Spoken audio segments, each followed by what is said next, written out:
Au XXe siècle, au cœur de la Seine-Saint-Denis, des jardins ouvriers ont été créés autour du fort d'Aubervilliers. L'association des Jardins de la Vertu en occupe une partie. Les jardins ont été créés sur les glacis du Fort, qui sont constitués des éléments qu'on a extraits pour créer les fossés du Fort.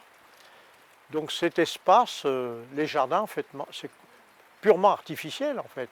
Ça s'est fait au cours du 19e siècle. C'était sûrement pas prévu de faire des jardins ouvriers à cet endroit. À leur création, les jardins couvraient une superficie d'environ 6 hectares. Il n'en reste aujourd'hui plus que 2 hectares et demi. L'objectif des jardins était de nourrir les ouvriers qui vivaient dans des conditions précaires.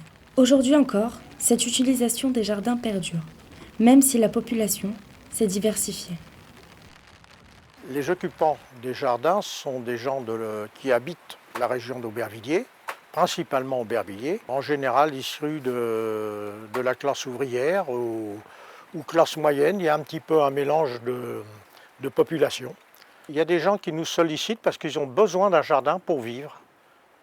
C'était quelque chose qui n'existait pas il y a une dizaine d'années encore. Oui, sûrement qu'il y a un aspect économique qui il n'est pas majoritaire dans le jardin, parce que beaucoup de jardiniers viennent aussi pour avoir un loisir. Mais malgré tout, il y a quand même des gens qui le font pour des raisons économiques. Ça, c'est sûr qu'il y a des gens, ils ont besoin de ça pour les fins de mois. C'est sûr qu'il y a des gens ici qui n'achètent pratiquement jamais de légumes. En fait, les petits pois et tout ça, je les congèle. Ça ne me donne pas toute l'année. Les choux, j'ai presque tout le temps. Les pommes de terre, c'est pareil. Et puis voilà. Au Portugal, on fait une soupe avec ces choux-là. Comme celui-là que je viens de ramasser, c'est bon, il y a des gens qui le font avec du riz, des trucs comme ça, et puis on mange les choux comme ça. Et on fait une belle soupe avec cette chou-là. Ah oui, avoir un jardin dans la vie, ça m'apporte beaucoup, beaucoup de bonheur. Déjà, j'adore, en fait. Et mes légumes ne sont pas pareils que j'achète au marché, quoi. Et en autre goût, j'achète rien comme légumes, j'ai tout à la maison, je les congèle, et puis ça donne pour moi, pour les voisins, voilà. Je partage avec eux, mais c'est un bonheur. Moi, je me sens comme une famille. On est une famille, on est tous ici. C'est très, très bien. Au moins 2-3 fois dans l'année, il y a une fête dans le bureau. Il y a beaucoup de monde qui sont réunis, on fait de la fête, on mange tous ensemble, c'est vraiment très bien. Il est certain que les jardins ont créé du lien social, et les gens qui sont là depuis très longtemps, il est vrai que si on leur supprimait leur jardin, ça serait pour beaucoup dramatique.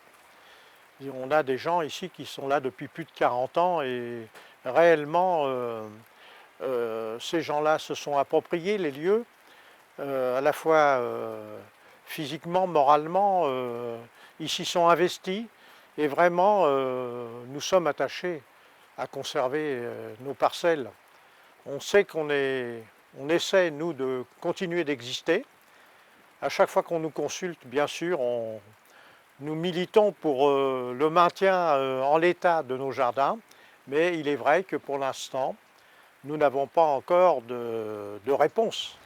Les jardins de la Vertu représentent pour quelques-uns une source d'alimentation essentielle. Et, pour tous, une source de bonheur et de loisirs partagés. Mais ces jardins sont menacés. Leur existence est-elle durable ?